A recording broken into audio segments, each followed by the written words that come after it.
The Mystery of the Fading Stars.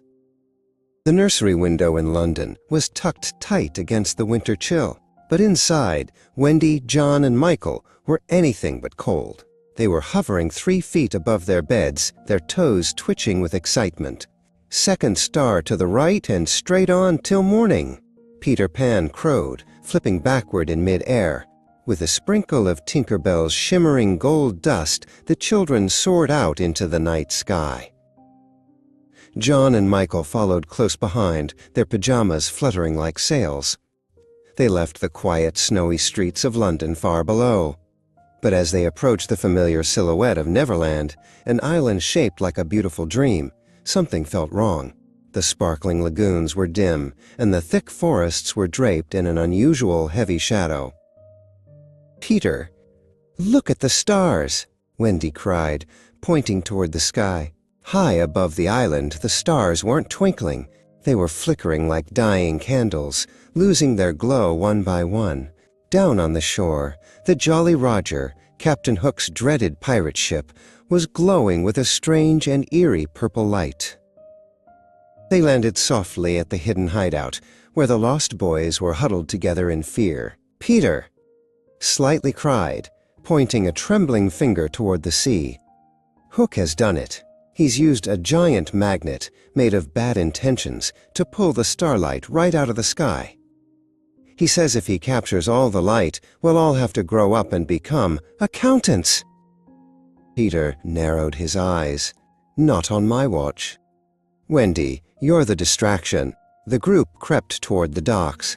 Wendy climbed to the top of a high cliff overlooking the ship and began to tell a story.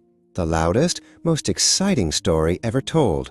She spoke of brave knights and giant dragons so loudly that the pirates on deck stopped working to listen. "Now, the sound," Peter whispered. Michael and John crept behind a stack of barrels on the pier. They held up an old alarm clock and a megaphone, creating a rhythmic sound that echoed across the water. Tick-tock, tick-tock.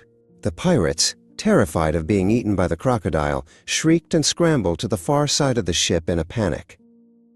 While the pirates were distracted, Peter and Tinker Bell zipped through a porthole into Captain Hook's cabin. Inside a massive glass jar, the starlight was swirling like trapped, angry fireflies. Captain Hook was leaning over his desk, admiring his own reflection in the brilliant glow. "With this much sparkle," Hook sneered, "I shall be the brightest thing in the 7 seas." "Looking for a bit of a glow-up, Hook?" Peter Pan chirped, landing suddenly on the tip of the captain's feathered hat. "Pan!" Hook roared, drawing his silver sword with a sharp shink. The battle began instantly, a blur of steel and pixie dust as Peter looped around the heavy chandeliers and used Hook's own long cape to trip him up. While Peter kept Hook busy, Tinker Bell used her magic to pick the heavy lock on the starlight jar. With a loud pop, the glass shattered.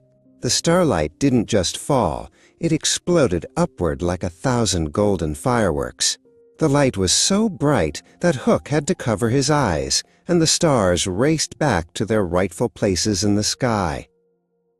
Neverland breathed a sigh of relief as the lagoons turned turquoise again.